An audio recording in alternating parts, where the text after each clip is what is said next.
Bhagavad Gita as it is. Chapter 2, Text 70. Apuryamanam achala pratishtam samudramapaha pravishanti yadvat tadvat kamayam pravishanti sarve sashantimapnoti na kamakami. Synonyms: Apuryamanam, always filled. Achala pratishtam, steadily situated. Samudram, the ocean. Apaha, water. Pravishanti, enter. Yadvat, as. Tadvat, so. Kamaha, desires. Yam, unto one. Pravishanti, enter. Sarve, all. Saha, that person. Shantim, peace. Apnoti, achieves. Na, not. Kamakami, one who desires to fulfill desires. Translation: A person who is not disturbed by the incessant flow of desires that enter like rivers into the ocean, which is ever being filled but is always still, can alone achieve peace, and not the man who strives to satisfy such desires. Purport: Although the vast ocean is always filled with water, it is always, especially during the rainy season, being filled with much more water. But the ocean remains the same steady. It is not agitated, nor does it cross beyond the limit of its brink. That is also true of a person fixed in Krishna consciousness. As long as one has the material body, the demands of the body for sense gratification will continue. The devotee, however, is not disturbed by such desires because of his fullness. A Krishna-conscious man is not in need of anything because the Lord fulfills all his material necessities. Therefore, he is like the ocean, always full in himself. Desires may come to him like the waters of the rivers that flow into the ocean, but he is steady in his activities, and he is not even slightly disturbed by desires for sense gratification. That is the proof of a Krishna-conscious man, one who has lost all inclinations for material sense gratification, although the desires are present. Because he remains satisfied in the transcendental loving service of the Lord, he can remain steady like the ocean, and therefore enjoy full peace. Others, however, who fulfill desires even up to the limit of liberation, what to speak of material success, never attain peace. The fruitive workers, the salvationists, and also the yogis who are after mystic powers are all unhappy because of unfulfilled desires. But the person in Krishna consciousness is happy in the service of the Lord, and he has no desires to be fulfilled. In fact, he does not even desire liberation from the so-called material bondage. The devotees of Krishna have no material desires, and therefore they are in perfect peace. Text 71.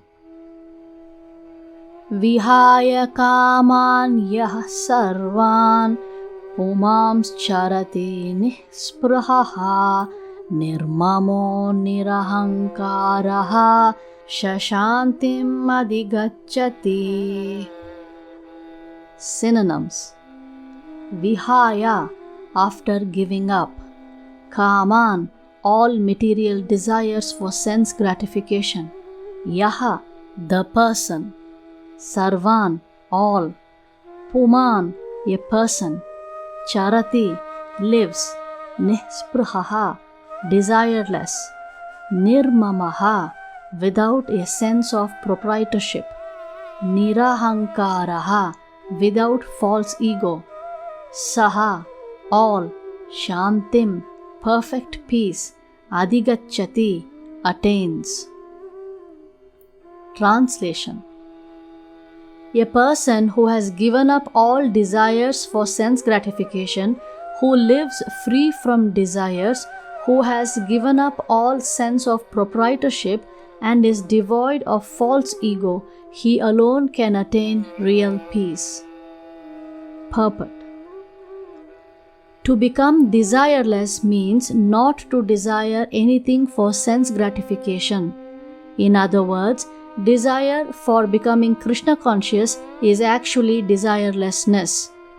To understand one's actual position as the eternal servitor of Krishna without falsely claiming this material body to be oneself and without falsely claiming proprietorship over anything in the world is the perfect stage of Krishna consciousness.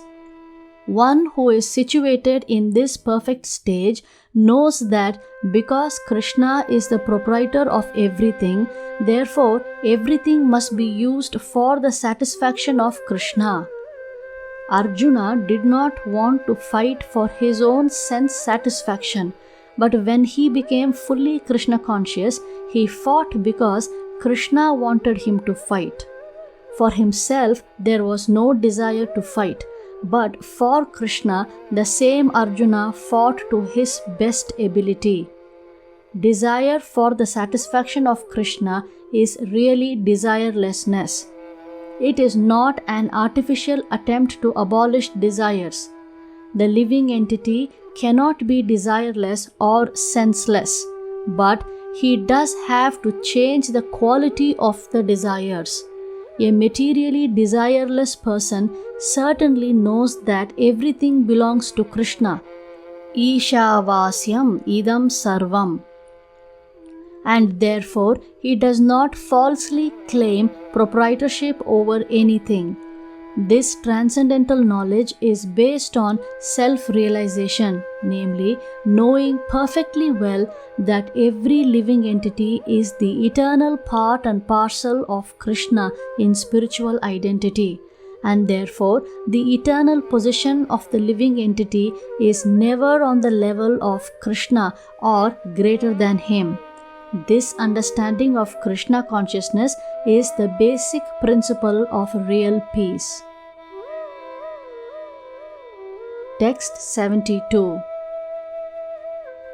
Yesha bhrami stitihi partha nainam prapya vimuhyati stitvasyam antakalepi brahma nirvanam racchati.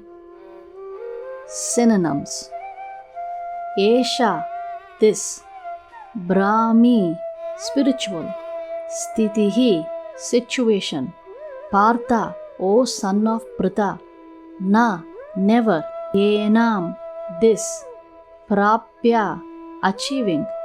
Vimuhyati, bewilders.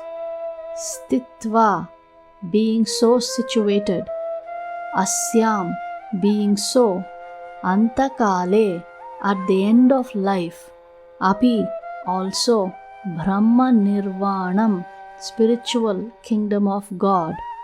Racchati, attains. Translation. That is the way of the spiritual and godly life, after attaining which a man is not bewildered. Being so situated, even at the hour of death, one can enter into the kingdom of God. Purport. One can attain Krishna consciousness or divine life at once within a second, or one may not attain such a state of life even after millions of births. It is only a matter of understanding and accepting the fact. Khatvanga Maharaja attained this state of life just a few minutes before his death by surrendering unto Krishna. Nirvana means ending the process of materialistic life. According to Buddhist philosophy, there is only void after the completion of this material life. But Bhagavad Gita teaches differently. Actual life begins after the completion of this material life. For the gross materialist, it is sufficient to know that one has to end this materialistic way of life. But for persons who are spiritually advanced, there is another life after this materialistic life. Before ending this life, if one fortunately becomes Krishna conscious, he at once attains the stage of Brahma Nirvana. There is no difference between the kingdom of God and the devotional service of the Lord, since both of them are on the absolute plane. To be engaged in the transcendental loving service of the Lord is to have attained the spiritual kingdom. In the material world, there are activities of sense gratification, whereas in the spiritual world, there are activities of Krishna consciousness. Attainment of Krishna consciousness, even during this life, is immediate attainment of Brahman, and one who is situated in Krishna consciousness has certainly already entered into the kingdom of God. Brahman is just the opposite of matter. Therefore, Brahmi Sthitihi means not on the platform of material activities. Devotional service of the Lord is accepted in the Bhagavad Gita as the liberated stage. Therefore, Brahmi Sthitihi is liberation from material bondage. Srila Bhaktivinoda Thakur has summarized this second chapter of the Bhagavad Gita as being the contents for the whole text. In the Bhagavad Gita, the subject matters are Karma Yoga, Jnana Yoga, and Bhakti Yoga. In the second chapter, Karma Yoga and Jnana Yoga have been clearly discussed, and a glimpse of Bhakti Yoga has also been given as the contents for the complete text. Thus end the Bhaktivedanta purports to the second chapter of the Srimad Bhagavad Gita in the matter of its contents.